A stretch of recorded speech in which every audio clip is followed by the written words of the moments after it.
Well, I can promise you this is not the way you expected to wake up this morning and not what you expected to hear.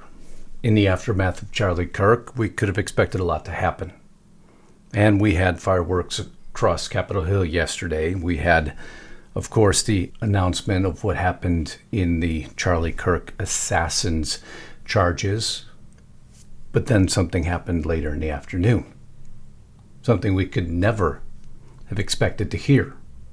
Something that goes contrary to what any of us would have expected, but nonetheless, a story that is critical to cover today, a story that I didn't expect to read, but you're about to learn about, and I'll bring it to you in just a few seconds.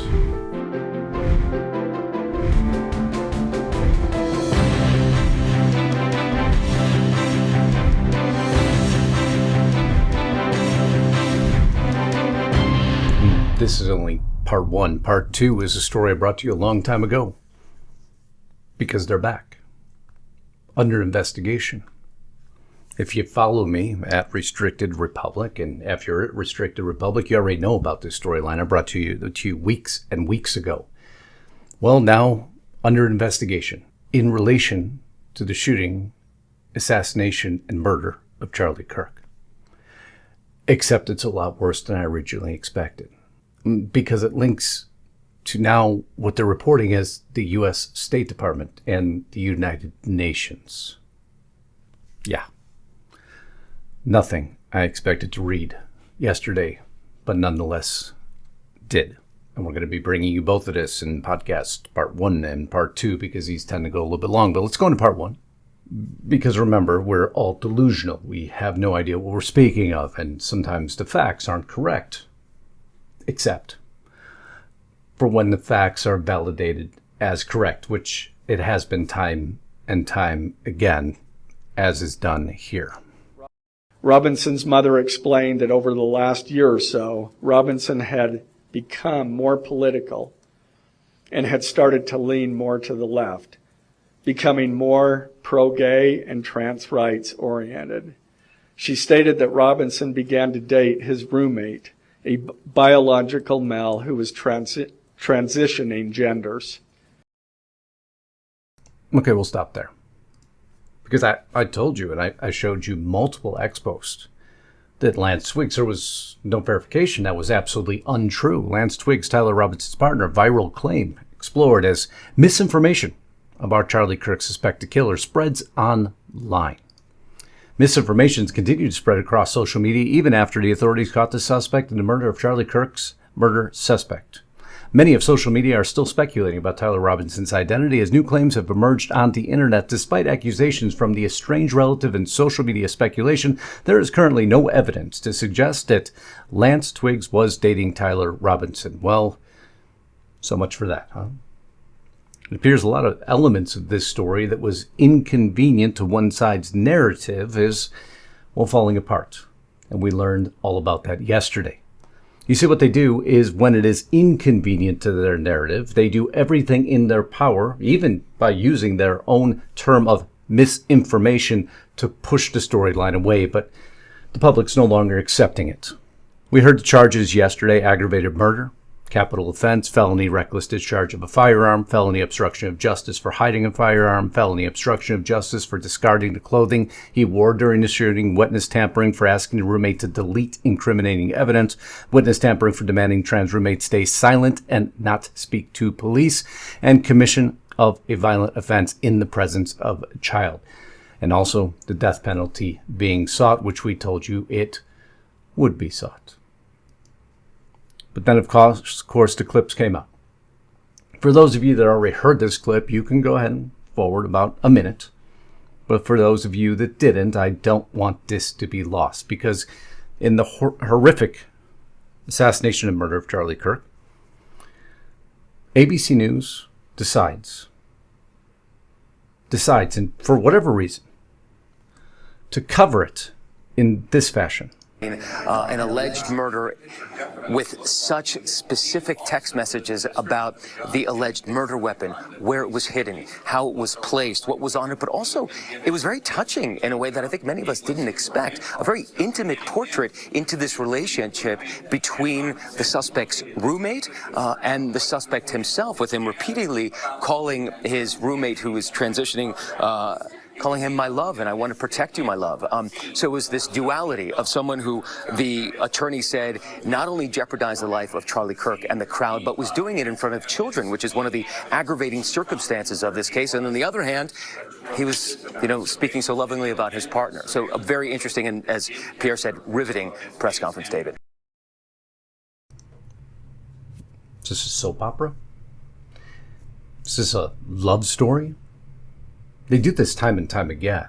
And I warned everyone that they're going to try to attempt to do the same thing. Someone who's about to come up in our story here in a moment to almost make this as a folk hero. They've done this before, and they're already shaping it in to be the same as I predicted they would 72 hours ago. The duality. That's how well we understand these stories. And unfortunately, how the mainstream media attempts to develop them and rewrite history into a different narrative, and it's not acceptable. Now, before I go into the midday horror show that occurred, I want to thank you all again for joining me here and supporting this platform. It has grown exponentially, almost 10,000 subscribers over the last week or so. And that's because we try to keep a very common sense presentation of news, what is called journalism, which is long lost in this country. We try to keep a moderated tone, and you have shown your appreciation for that by doing a few simple things to help the algorithm know that this news is important. How do you do that? If you're new here, you subscribe. You make sure your bell is always checked to all. If you're already subscribed, always check to make sure that bell is still checked to all. Sometimes it will change. Also, by sharing the video, by providing a comment, by joining as a member, by providing super thanks. Those are ways you let the public platforms know that you want to continue to hear my news, and they continue to notify you of my news. By not doing it, sometimes these voices are not heard anymore. Also, by supporting me by going to our news platform that we created, Lisa Haven and I, called RestrictedRepublic.com. I continue my podcast almost daily over at that platform to report the portions that I'm not necessarily in, because I don't want to violate any rules of any public platform. So there's elements of each broadcast that I feel more comfortable putting over there on top of exclusive content that Lisa Haven and I provide almost daily. Maybe we miss one day a week. Maybe, if we decide to take any time off, which pretty much never happens. That's our family there. That's our news platform. There is no commercials. There is no interruptions. There is no sponsors. It is audience-funded news. 100% the way journalism was meant to be. That's why we created it for you. We'd love you to go to restrictedrepublic.com right now. It is the ultimate means of supporting us to assure you always get the voice that matters of moderated journalistic integrity. I'd love you to go there. Now let's get back to this story. Yeah, this is completely playbook, what is happening. And scholars of authoritarianism have been warning about this for years. Every authoritarian ever waits for an atrocity to happen, a terrorist attack, and they have planned how they're going to use it. They're going to use it to target the political opposition. Did you get that? This is how the left also attacks. The left is stating that Trump has been waiting for an event. And the Charlie Kirk assassination is that event, almost as if it was convenient that a man was murdered for his, free speech. And so now Trump will be using it as a springboard to silence the left, still dropping the same sound bites and talking points. The talking points of authoritarianism, fascism. They can't stop. And they won't stop because they've been outed. They've been shown for what they are. But it is Trump who is the authoritarian, huh? I hope you heard this yesterday. You see the long list of items here? I'm going to play them for you because this was Eric Schmidt, who goes contrary to what was just stated there. Who was the broadcaster on this one? Or what was this? Was MSNBC who stated that. So let's listen Schmidt here for a moment. Years of the left, their loudest voices calling anyone on the right extremist MAGA Republicans, fascists, Nazis, an existential threat to democracy. Check yourself. And don't give me this both sides bullshit. I know there's a little bit more cursing going on. Everybody's aggravated. Everybody's upset. Because even with what just occurred, you're still getting MSNBC and the experts calling Trump an authoritarian. They're not going to stop. They can't stop. What they fear now is their own side has caused mortal damage, a death that can't be covered up, can't be hidden. Everyone saw it. No one's accepting it. And no matter how they try to paint this, it doesn't go away. Their only option is to redirect, but it gets worse, folks. I warned you it's not over. At midday, it goes to define what just changed, what happened. Charges dropped. That shows you it isn't even close to over. I'm trying to contain myself on this, but I want to lead up to everything that hits, and we're almost there. It's not going to take that long today. But I want you to hear exactly Trump is the authoritarian, huh? Tell me if each one of the following perpetrators or alleged perpetrators were acting from a left-wing or right-wing political violence. The man who tried to kill Republican congressman at the congressional baseball practice, nearly killing House Majority Leader Steve Scalise. Left-wing or right-wing violence? Sir, I believe it was a left-wing idea.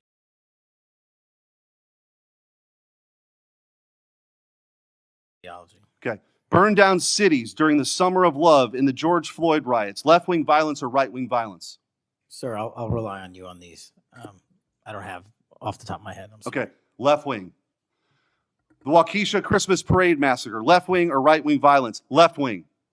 The Lee Zeldin stabbing attempt. Left-wing or right-wing? Left-wing. The Covenant school shooting in Nashville. Left-wing or right-wing? Left-wing. The Butler, Pennsylvania assassination attempt on President Trump. Left-wing or right-wing? Left-wing. The Trump International West Palm Beach assassination attempt, left wing. The Abundant Life Christian school shooting, left wing. The United Care CEO's murder, left wing. Tesla's burned, keyed, damaged, firebombed, left wing, left wing. The murders at the Israeli embassy, left wing. The ICE facilities firebombed, left wing. The Minnesota Catholic school shooting, left wing. The anti-white Charlotte and North Carolina stabbing, left wing. The attempted Utah News State firebombing, left wing. And now, of course, the culmination of this vile trend, a left-wing assassination of Charlie Kirk. Truth is so inconvenient to the left, isn't it? Senator Schmidt doing an amazing job, but again, according to MSNBC, right? Trump is the problem. The right is the problem. But who was the one that was investigating Republicans? I mean, if you were simply out there investigating, let's say 92 Republicans in total, including Charlie Kirk, would that make you an authoritarian? Because Chuck Grassley told the world something yesterday. These new records show that Arctic frost was much broader than just an electoral matter. The case was expanded to Republican organizations. Some examples of the group that Ray FBI sought to place under political investigation included the Republican National Committee, Republican Attorney General's Association, and various Trump political groups. In total, 92 Republican targets, including Republican groups and Republican-linked individuals, were placed under investigative scope of Arctic frost.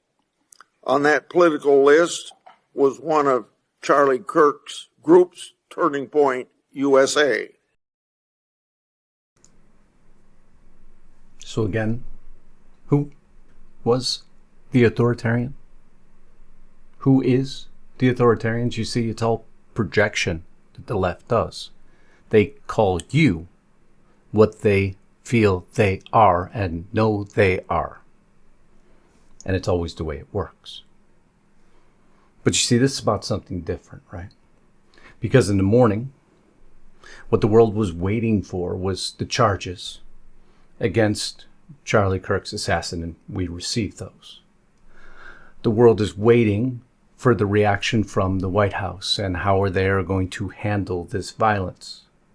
We find out throughout the day that Trump was not the authoritarian that the mainstream media is calling him. We actually find out that Biden's White House, those in power when Biden was in the White House, and Jack Smith have actually been pursuing as authoritarians multiple Republican groups, but not the worst thing that happened. Now, what the hell happened yesterday? Because as we want to quiet down, we've now seen a horrific act of political violence. The worst thing you could possibly do would be to show the world in any way, shape, or form that it's acceptable. Simple concept, right? You would never want to show anybody again that that is acceptable. If you believe your own rhetoric that you're spewing out there, because you're declaring that the right wing and Trump is propagating it, right? But then you do it. You drop the charges, don't you? For one of your folk heroes, didn't you? So what the hell happened yesterday? Luigi Mangioni comes back into frame. What coincidental timing, huh? Judge tosses 2 state murder charges related to act of terrorism. What message does that send out? I'm going to explain it to you. It's not hard to do. Because that sent chills up my spine. Because people, the lunatic side of either party, can't process that very well. And I'll tell you why they can't process it. Saint Luigi, right? Patron saint of healthcare access for all. America's moral compass couldn't be more broken. What a great title that is, huh? You remember the whole Taylor Lorenz saga, right? Defending him. A judge dismissed 2 murder charges related to acts of terrorism as Luigi Mangioni, the accused killer of United Healthcare CEO Brian Thompson, made his first Manhattan courtroom appearance in 5 months on Tuesday. Judge Gregory Caro tossed out the most severe charge, first-degree murder, accusing Mangioni of murder as a crime of terrorism. Threw it out. The judge said the evidence presented to the grand jury was insufficient to support the terrorism charge. While the defendant was clearly, he stated, expressing an animus towards United Healthcare and the healthcare industry generally, very key statement there, it does not follow that his goal was to intimidate or coerce a civilian population. And indeed, there was no evidence presented of such goal. Caro also tossed a second-degree murder charge related to a killing as an act of terrorism. Do you think that's a big deal or not? Go ahead, put it in the comments. I'll put it as a pinned comment. Do you think this is a big deal or not? Do you think this incites or is an okay for further political violence? Yes or no? It's in the pinned comment. Make sure you tag it. Answer it. What we know about Luigi Mangioni. This is an old article, April 1st, 2025. What do we know? He was not even a United Healthcare customer. The New York Police Department told CBS News that there were no indications that he was a United Healthcare customer. Officials believe that he targeted the company because of its status as the largest healthcare insurer in the United States. So he wasn't attempting to coerce a civilian population, but yet he targeted the organization, because they were one of the largest healthcare insurers. But I guess that wasn't an act of terrorism. Okay. Police said he had a handwritten note expressing his views that spoke to both his motive and mindset. That he wrote, the U.S. had the most expensive healthcare system in the world, but lamented the country ranks number 42 in life expectancy. So he did something about it. But that wasn't to coerce a civilian population. I, again, failed to really understand the argument of the judge here. He also referred to corporations as mafiosos that have gotten too powerful, and said such companies abused the United States for immense profit. He wrote that others had shone a light on corporations and corruption and greed in the past, and claimed that he was the first to face it with such brutal honesty, but he wasn't trying to coerce a civilian population. He was NYPD intelligence officers believe Mangioni might have been inspired by the Unabomber, another terrorist, but he wasn't. Terrorist charges were dropped. Just defining, and let me define even further, what domestic terrorism is. Intimidate or coerce a civilian population, which I contest was specifically what he was attempting to do. The judge disagrees with me. Influence government policy, aka healthcare, by an act by proving and stating that it's insufficient, which I would again conclude is what he did, by coercion, which would be murder, and affect government conduct by mass destruction or assassination, which is what he did. So I think, in my humble opinion, he covered all three of 18 U.S. Code 2331, Section 5, but the judge disagreed.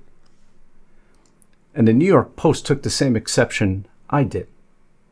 In the aftermath of Charlie Kirk's assassination, why would our judicial system choose at this point in time, where we need to quell political violence, take the top two charges and drop them? Judge endorses political violence. But Trump and the right is the problem. People outside cheered. This isn't over yet.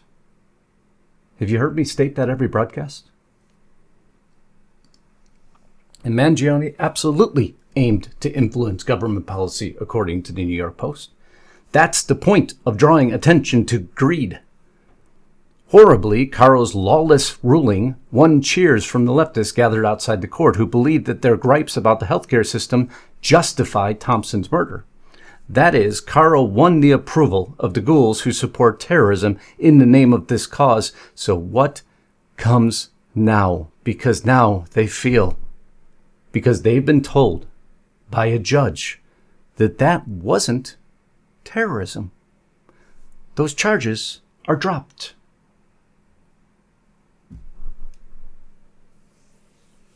Folks, do you know what the implications of this are? We have learned nothing.